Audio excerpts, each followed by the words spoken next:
Jadi ada hadis diriwayatkan oleh Urwah bin Zubair.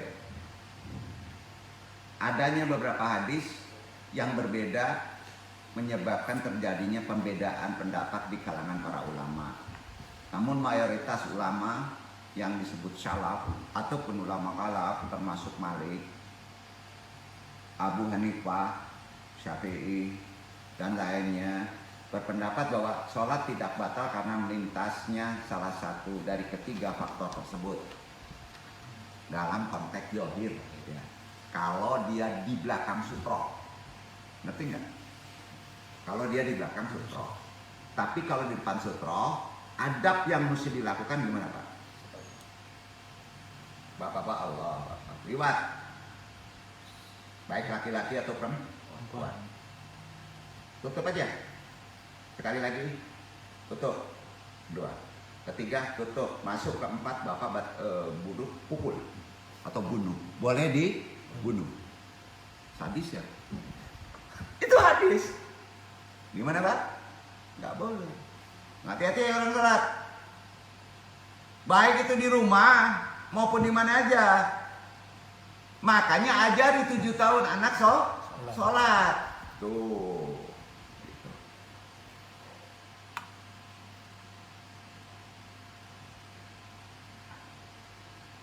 Keledai kita bahas. Merupakan salah satu jenis hewan berkuku satu, mirip kuda kecil, bertelinga panjang dengan ekor yang hanya pada ujungnya berbulu dan hanya dijadikan sebagai alat transportasi dan angkutan barang oleh masyarakat Arab pada masa jahiliyah maupun di zaman Nabi SAW. Namun di sisi lain, keledai seringkali dijadikan perumpamaan, bukan keledainya, dalam Al-Quran dalam makna negatif seperti perempuan, orang bodoh, berakhlak yang buruk. Kaitannya ke sini. Sutra tadi. Ya. Quran surat Al-Jumu'ah 62 ayat 5 dibaca itu. Itu dasarnya. Kenapa kita mesti pakai sutra? Kenapa hati-hati mendengar perempuan? Gak mungkin kita melarang lagi sholat orang cekikikan ketawa kan? Nah.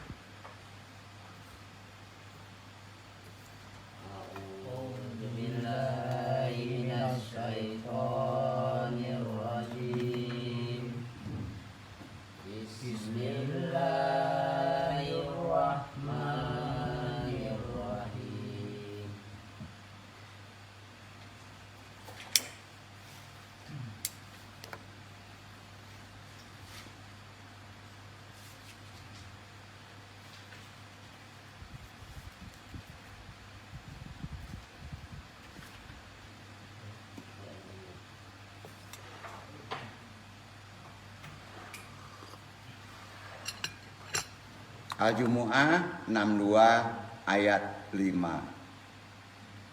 Mas'alul ladzina hummilut.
Perumpamaan orang-orang yang dipukulkan kepadanya obat, kemudian mereka tidak memikulnya, adalah seperti keledai yang membawa kitab-kitab yang tebal.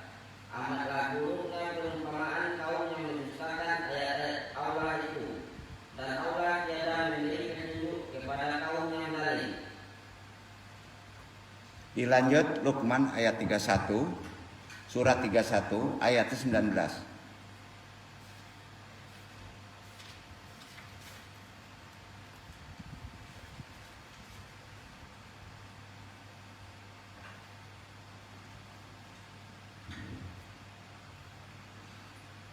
واقصد في مشيك واغضض من صوتك إن أنكر الأصوات لصوت الحمير.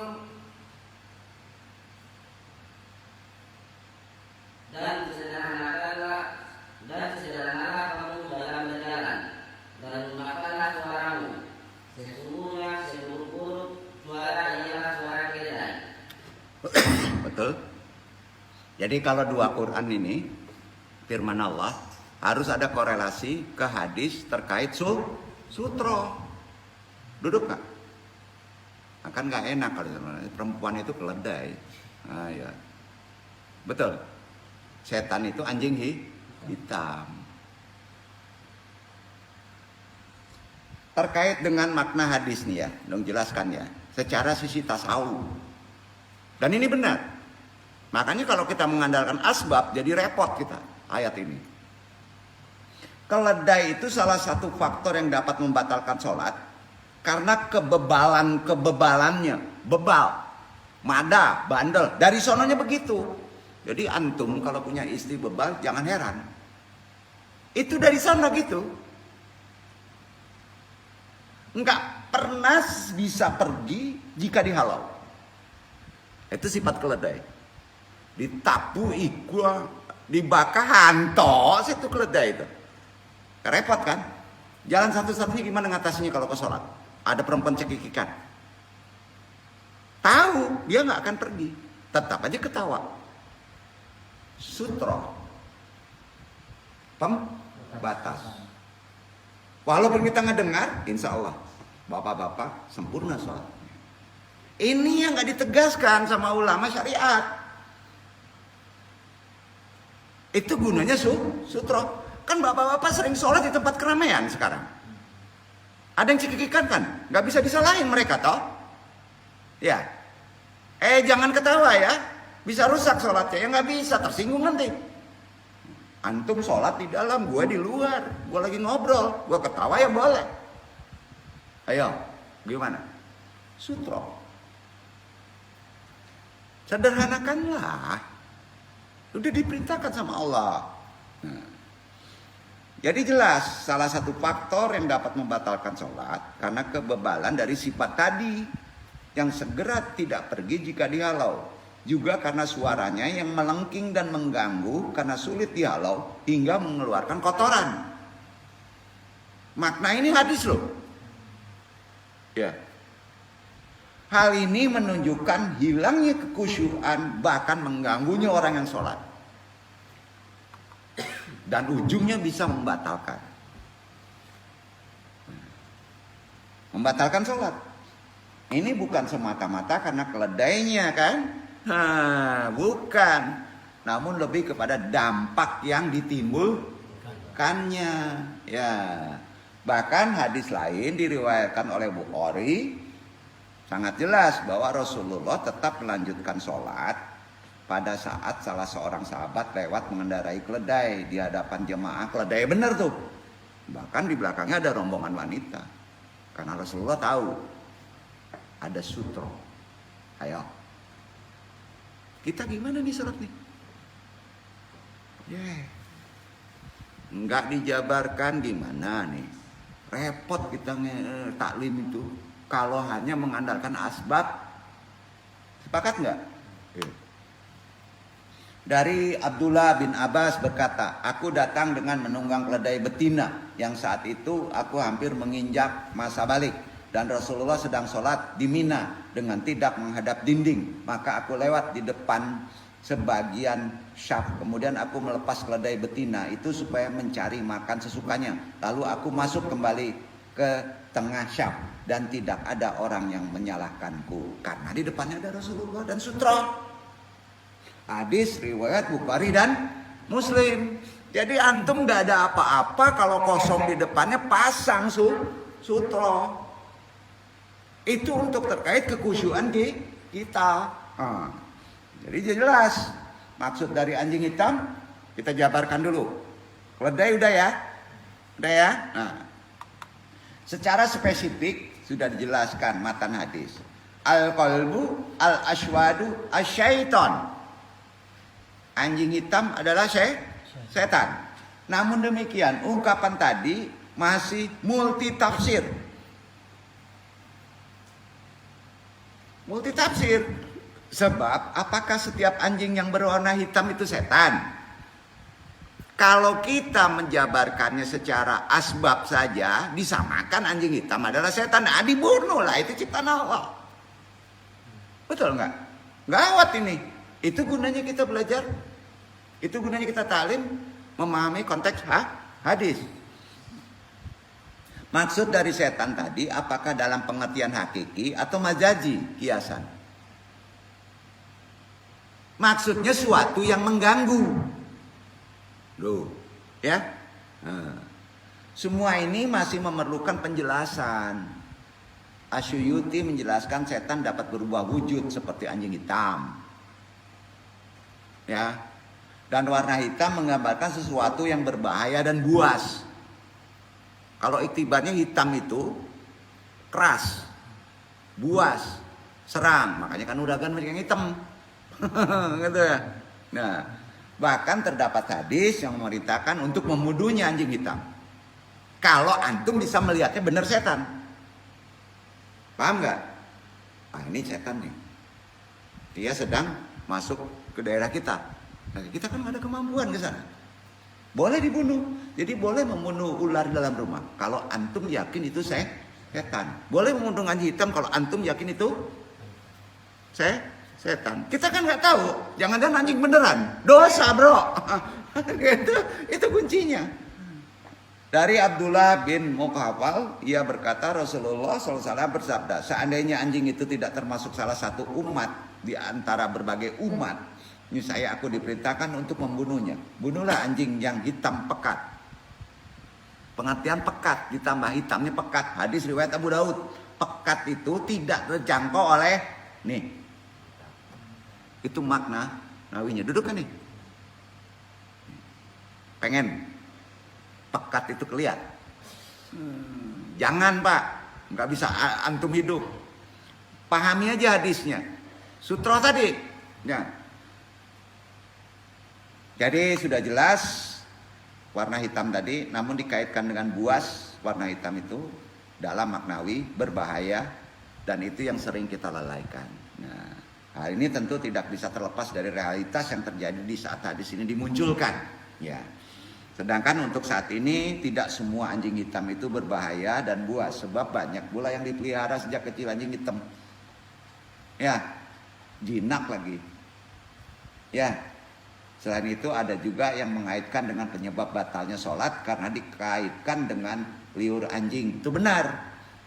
Nah, termasuk kategori najis mughalazah, najis berat itu.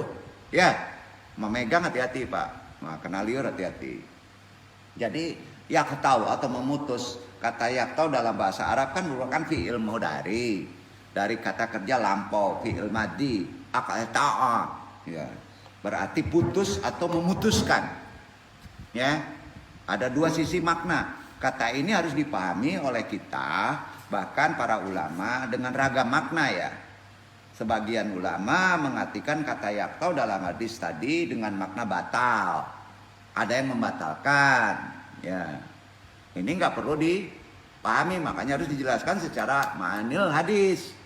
Nah, insya Allah kita paham. Daripada kita jadi batal atau tidak batal, Allah tahu kan, sebaiknya kita ikuti syariatnya, pasang aja sutra, kan lebih bijaksana kita.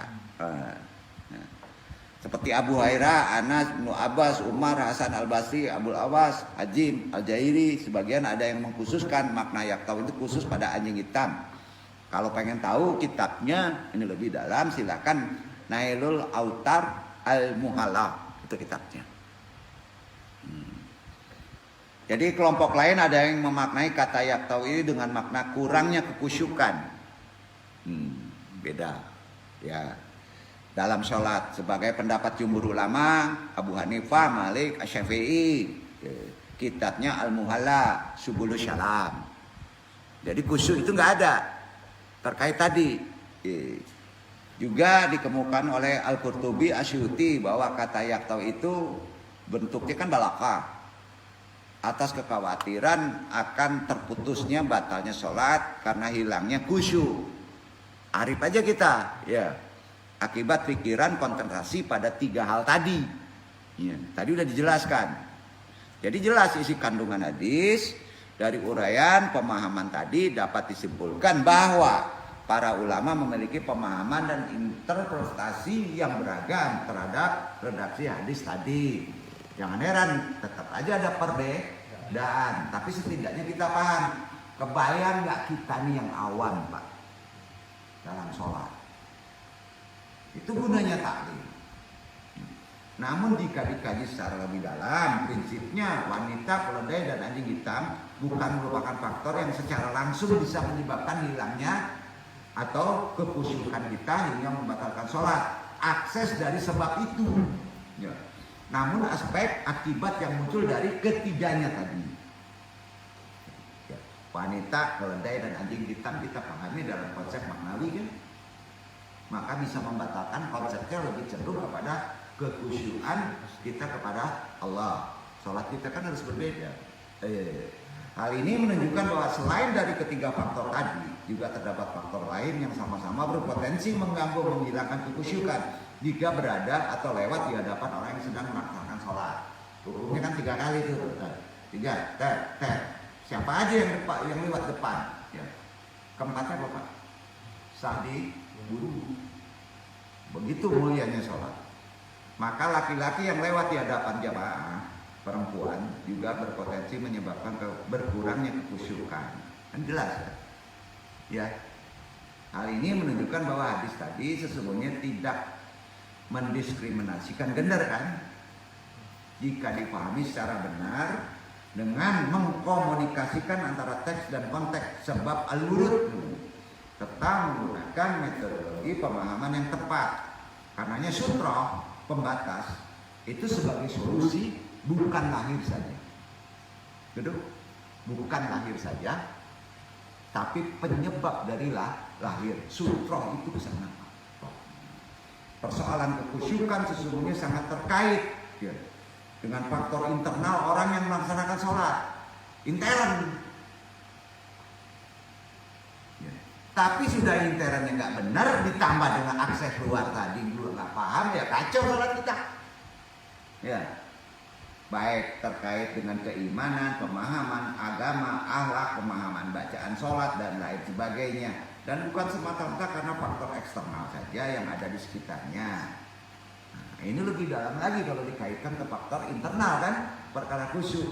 Namun untuk mengantisipasi, meminimalisir gangguan dalam sholat yang bersifat eksternal, Rasulullah memerintahkan membuat sutra, pembatas atau tabir yang diletakkan di hadapan orang yang sedang sholat. Perintah menggunakan sutra salah satunya terdapat dalam hadis. Tadi kan sudah disebutkan ya, jika salah seorang dari kalian sholat, hendaklah menghadap ke sutra dan mendekatinya, jangan membiarkan seseorang melintas di depannya. Hadis riwayat Abu Daud, Ibnu Majah, sahih. Perintah sutra penting nggak? Renungkan. Bapak lihat sekarang pada sedang sholat, pernah mengkaji, tapi makna dari hadis sampai dalam ini belum. Bahwa konteks pemahaman 3 tadi, wanita, anjing hitam, keledai itu ternyata lebih cenderung kepada makna akses dari itu pemahamannya kan. Karenanya hukum menggunakan sutra adalah sunnah. Sunnah. Bahkan jika mengenakan dapat menimbulkan kemudaratan seperti membuat sutra pada saat sholat di Masjidil Haram, nggak boleh. Pantangannya yang dilarang adalah di Masjidil Haram pada saat haji, umroh, maka tentu harus dihindari karena hal tersebut sangat tidak memungkinkan di saat jemaah memenuhi Masjidil Haram, apalagi ada yang tawaf. Adapun media yang dapat digunakan sebagai sutra, Imam Nawawi dapat menggunakan apa saja. Tembok, tabir, tali, sejenisnya, atau di kitabnya. Tas juga. Sebagai isyarat agar orang lain tidak melintas di hadapan orang yang sedang sholat. Isyarat tersebut dapat dipahami dari hadis-hadis dan banyak hadisnya. Dan sudah menjabarkan tadi, sekiranya orang yang lewat di depan orang yang sedang sholat mengetahui apa akibat yang akan dia tanggung, kata Nabi, niscaya ia berdiri selama 40 lebih baik baginya daripada dia lewat di depan orang yang sedang sholat. Akan terpaku, karena di sholat itu ada istilah pendidikan. Gak kelihatan, akan tenganga dia. Hadis ini sahih. Dan Abu An-Nadir berkata, aku tidak tahu yang dimaksud dengan jumlah 40 itu. 40 itu bisa 40 tahun antum tenang. Ya. Nah, apakah 40 hari atau 40 tahun? Jadi Masya Allah, jangan sembarangan kalau ada lihat orang sholat. Hargai. Kita sebagai umat Islam, ada orang sholat, jangan lihat orangnya, khusyuknya atau tidak khusyuknya. Itu perintah Allah. Kita wajib menghargainya walaupun kita sudah sholat. Itu sebabnya ada orang sholat, kita pun tidak boleh zikir jahat. Duduk ya. Wabillahi taufiq hidayah, mudah-mudahan bermanfaat dalam kaji ini. Insya Allah besok kita tutup semua kaji khusus sholat. Walaupun kita mempelajari sholat sebenarnya belum cukup. Perlu kita bahas dengan sandaran-sandaran lain. Dan jangan pelit kalau perkara syariat yang kita jabarkan melalui sisi yang lebih maknawi, kita sampaikan ke yang lain. Secara metode kalian, ibadah semua di sini, insya Allah itu ibadah yang sebenarnya, dan ibadah bersama dengan jihad. Wassalamualaikum warahmatullahi wabarakatuh. Waalaikumsalam warahmatullahi wabarakatuh. Subhanallah.